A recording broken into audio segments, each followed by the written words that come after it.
Good morning, everybody.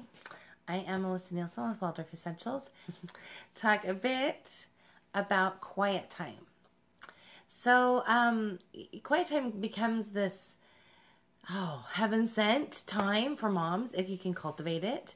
And, it generally happens like around lunch, right after lunch, sort of as an in-breath time after you've sort of had this out-breath of kind of a little bit crazy around lunchtime. And so I generally try to finish up school studies. Now we do, because, we have bigger kids that go longer, we do our quiet time. It ends up being right around 2 or so after everybody's lunch is done. So our quiet time ends up, let's see. So we do school and we're finishing up and we've eaten generally right around 2. And then I just start by I'll put either some background music on or some, I like to put on ocean sounds, or rain sounds or sparkle stories, something that sort of is a key. So it signifies to my kids that we're slowing down, that everything is getting a lot calmer in the house. I will make sure that the curtains are probably open so that they can feel the warmth of the sun coming in the house.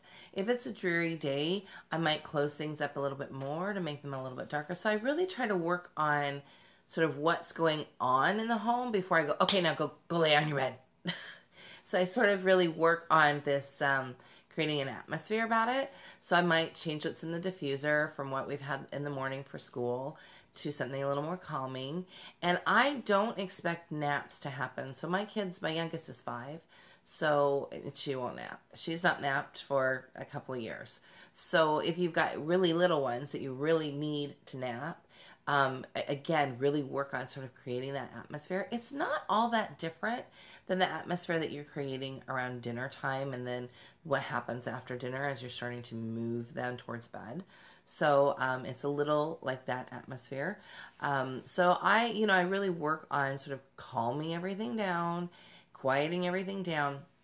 And then quiet time in our house, when my big kids were little and I really needed time, like a check-in time for myself, I just had everybody go to their bed. And that wasn't, again, it's not a punishment. It's not because I need them to take a nap.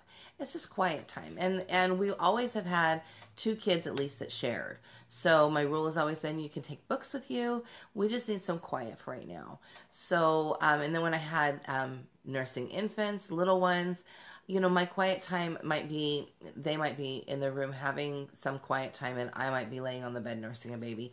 And I might doze off and that's okay. And so I've really worked with my kids to really be able to understand, hey, it's okay for you to come and wake mommy up when the timer goes off. Now I will spend quiet time in my chair knitting or crocheting, and often I will fall asleep. And they know that it's okay to come and wake me up. I don't use the timer anymore. My kids are at a place where they can feel when it's time for the out breath. And because we have such a good rhythm, and it's tied to me, and I keep it, and I've kept it all morning long, and they sort of feel that they sort of know when it's time to be done.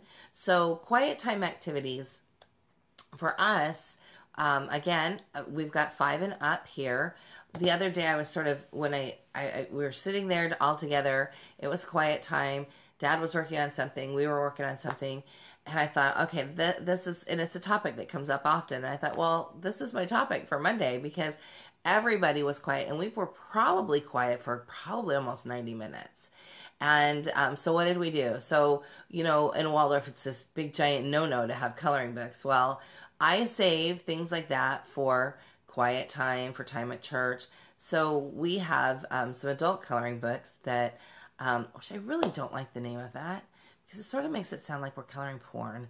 I really don't like that they're called adult coloring books. They're just really awesome coloring books. So I'm going to rename them really awesome coloring books. They're not adult coloring books anymore. We have some fun ones, like ones that Ellie just got her Christmas present from a dear friend, and it had a fun one in it. And I've been collecting ones for a while. So even Soraya, who's 5, because she she has this little OCD tendency. She can be very focused. And so we were all sitting together with our awesome fun coloring books, and Eric was working on a model, and it was Saturday afternoon, and we were having quiet time. And so we institute quiet time even on the weekends, even when when traditionally Dad, who's been working all week long, would be home. And it becomes this just a very nice and peaceful time for our afternoon. And does it always happen? No, it doesn't. I mean, there are definitely times when it's crazy, and I can remember times when the big kids were little, and I'd be like, "Are you kidding me? Just want 30 minutes to myself." Absolutely, I remember being in that place, but those were times before I really learned how to cultivate it. And I want you to sort of think about, and I'm like the worst gardener ever, so there are a lot of things I do really well, but use this analogy anyway. When you're thinking about a plant, there are some plants that you can throw in the ground and just say grow, and they'll do that. But when you're really cultivating something, you're really caring for something, you want to make sure that you've got the soil right. You want to make sure that the sun is optimal. You want to make sure that it's getting watered as it should. So that's sort of what you're doing here. You're really cultivating this space and this time, and it will help the overall peace in your home. So, it will especially help the overall peace in your home if you're not like looking at your watch at 10 o'clock in the morning going, okay, it's only 2 more hours till quiet time. Don't do that. That's not how you cultivate it. That's you like sort of counting down to it. And yes, we need that quiet time as a little bit of a recharge. But really, if you're looking at it from a much different place of we are cultivating this as a family, this is something that your kids look forward to. I never wanted my kids to look forward to have quiet time and be like this, oh man, this is like an hour that we can't talk. I never wanted it to be like that. I always wanted it to be like, hey, this is an hour that I get to sit quietly and play Legos all by myself. Or I get to sit quietly and look at books all by myself. Or now this is a time when Mom will sit quietly and color with us. And we just sort of are all there together, and it's quiet. And again, the sparkle stories really help. We do sparkle stories. Occasionally, I will let a Magic Tree House come in during this time. Not that often, because they kind of wind Soraya up. Too many facts for little people is not a good thing. So really sort of think about what it is that you're trying to bring in and what you're listening to at the same time.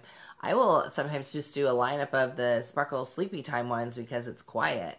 But that's also a time when I will introduce and I've talked about this before with our sleep video, that this is a time that I will introduce an audio that then I want them to be able to listen to at night and be able to go to sleep to at night. I never do a nighttime audio that's one that they haven't heard before, because when it's one that they haven't heard before, then of course they're going to be like wide-eyed and awake until they can hear the end of it.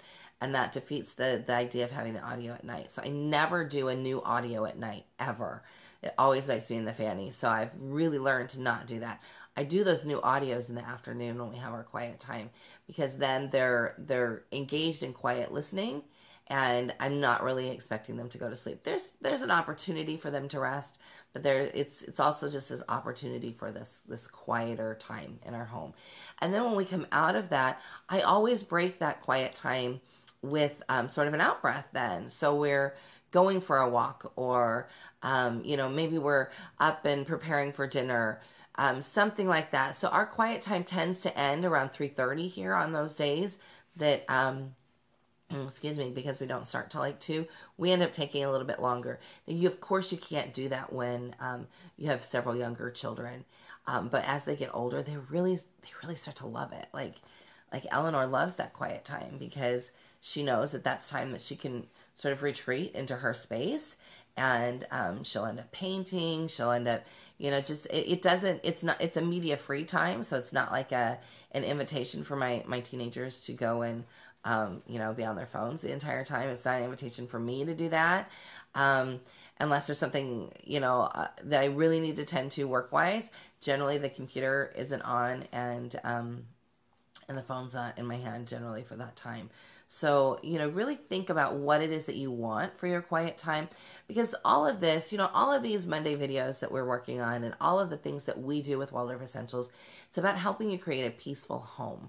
And when you have a peaceful home and you've got peace within yourself, then you love your life, and you love what you're doing, and you work as an agent, not an object, and you are the parent that you want to be and the partner you want to be. So all of that's about sort of cultivating that peace in your home and sort of being this thriving parent. So I hope that you will take these thoughts about quiet time and apply them if they work for you, or if they're applicable to you. And if you've got questions, please feel free to ask us, because I'm always happy to help you with the challenge. So anyways, I hope you have a wonderful day and a wonderful week. We'll see you later. Bye now.